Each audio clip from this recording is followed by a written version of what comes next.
हिमांशु, प्रधानमंत्री अब पहुंचने वाले होंगे, लेकिन पहले मैं संजय जी आपके पास आपसे ये समझना चाहती हूं कि अगर हम 3.5% के आसपास का वोटिंग परसेंटेज में कमी नजर आती है पहले दौर में, और हर राजनीतिक पार्टी अपनी तरफ से उसका विश्लेषण सामने पेश कर देती है, क्या वाकई ये किसी चीज का सूचक हो सकता है?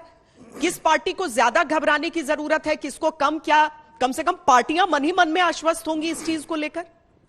नहीं श्वेता, मुझे लगता है कि इन आंकड़ों को का जो इंटरप्रिटेशन है वो एक बड़ा घिसा पिटा इंटरप्रिटेशन है। अगर टर्नआउट बढ़ रहा है तो इसका मतलब एंटी इनकम्बेंसी मूड है, टर्नआउट घट रहा है तो प्रो इनकम्बेंसी है। लेकिन अगर आंकड़ों के नजरिए से देखेंगे तो ऐसा कुछ होता नहीं है। अगर हम गुजरात को ही देखें, इसके 4, 5, 6 पिछले चुनाव को देखें, तो जैसे 5 चुनाव में सरकारें तो बदली नहीं, लेकिन टर्नआउट एक जैसा रहा नहीं, कभी नीचे गया कभी ऊपर गया। ऐसे कई उदाहरण है श्वेता। अगर आप बंगाल की बात करें तो जब 77 के बाद जब लेफ्ट की सरकार आई, 34 साल शासन रहा लेफ्ट का बंगाल में, और उस बीच में कई चुनाव हुए, 7-8 चुनाव हुए, और हर चुनाव में कभी टर्नआउट गिरता था, कभी ऊपर जाता था, कभी नीचे होता था। एक बार तो 20% का बदलाव आया, 20% टर्नआउट बढ़ गया, फिर भी लेफ्ट की सरकार बराबर जीत के आती रही। ऐसे कई उदाहरण है, त्रिपुरा का उदाहरण है, सिक्किम का उदाहरण है।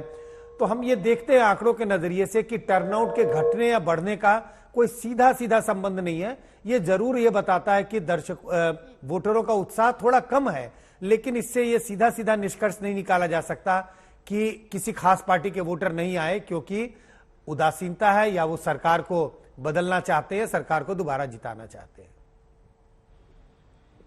विनोद जी, आपकी राय? नहीं, मेरी राय भी संजय जी से काफी मिलती जुलती है। मैं 2 उदाहरण दे सकता हूं। जैसे 1993 में उत्तर प्रदेश विधानसभा के जब चुनाव हुए तो टर्नआउट एकदम बढ़ गया काफी। तो इसका इंटरप्रिटेशन ये हुआ कि लगता है बाबरी मस्जिद गिरने के बाद जो हिंदुत्व का ज्वार आया है, इस वजह से बीजेपी का वोटर बहुत ज्यादा निकला और अब तो बीजेपी को थंपिंग मेजॉरिटी मिलेगी, लेकिन बीजेपी चुनाव हार गई। तो इस तरह के टर्नआउट वाले मामले जो हैं वो अब जो घिसी पिटी जो परंपरागत चीजें थी वो लागू नहीं होती हैं। कई बार आप देखिए कि टर्नआउट बढ़ा तो सरकार रिपीट कर जाती है, कई बार टर्नआउट कम हुआ तो सरकार चली जाती है। बट इसका एक निष्कर्ष मैं निकालता हूं श्वेता जी, अगर टर्नआउट कम होता है तो इससे एक निष्कर्ष तो साफ है कि वोटरों का उत्साह कम है, उनका सरकार के प्रति भी मोह नहीं है, और जो विपक्ष में चुनौती दे रहा है उसके प्रति भी कोई उनके अंदर उत्साह या आशा नहीं है। ये निष्कर्ष जरूर मुझे लगता है कि जब टर्नआउट कम होता है। अगर टर्नआउट ज्यादा होता है तो ये कहा जा सकता है कि वोटरों में उत्साह है, या तो सरकार बदलना चाहते हैं या जो सरकार है उसको बनाए रखना चाहते हैं, उससे खुश हैं।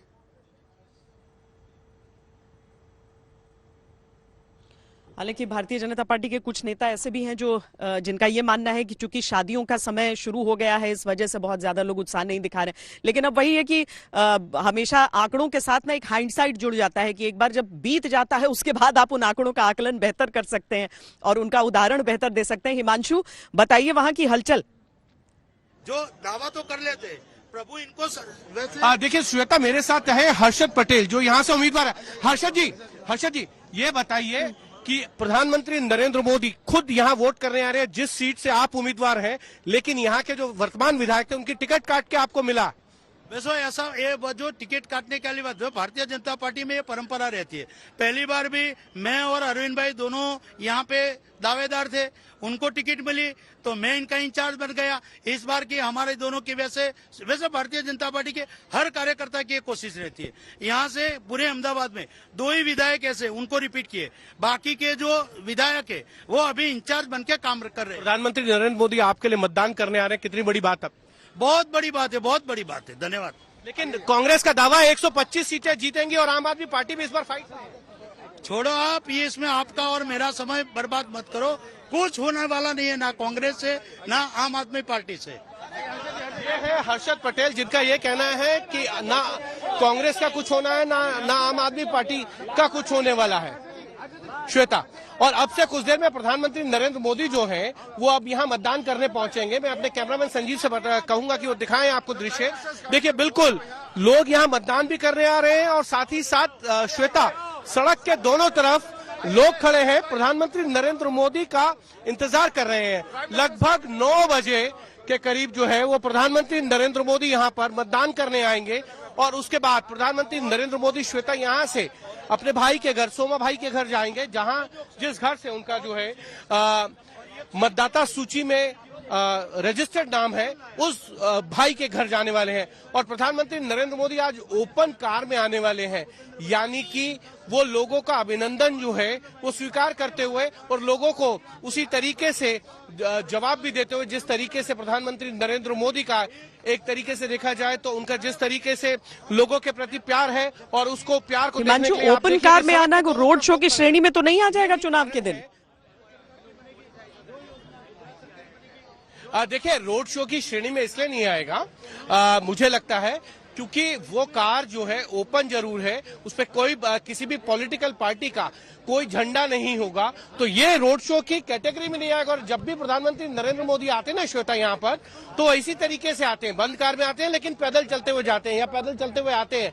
तो वो एक दृश्य जो है, और इसीलिए प्रधानमंत्री नरेंद्र मोदी के लिए इस बार लगभग 3 किलोमीटर तक इस तरीके का बैरिकेड किया गया सड़क पर। 3 किलोमीटर तक प्रधानमंत्री नरेंद्र मोदी जो है वो ओपन कार में आने वाले हैं और उसके बाद वो मतदान करेंगे और सीधा यहाँ से दिल्ली रवाना हो जाएंगे, जहां पर भारतीय जनता पार्टी के हिमांशु लौटती हूं मैं जी। जैसे ही प्रधानमंत्री वहां पर आने वाले, क्योंकि हिमांशु वहीं पर खड़े हैं जहां पर प्रधानमंत्री पहुंचेंगे वोटिंग के लिए, और वहां की व्यवस्था भी आप तस्वीरों में देख सकते हैं।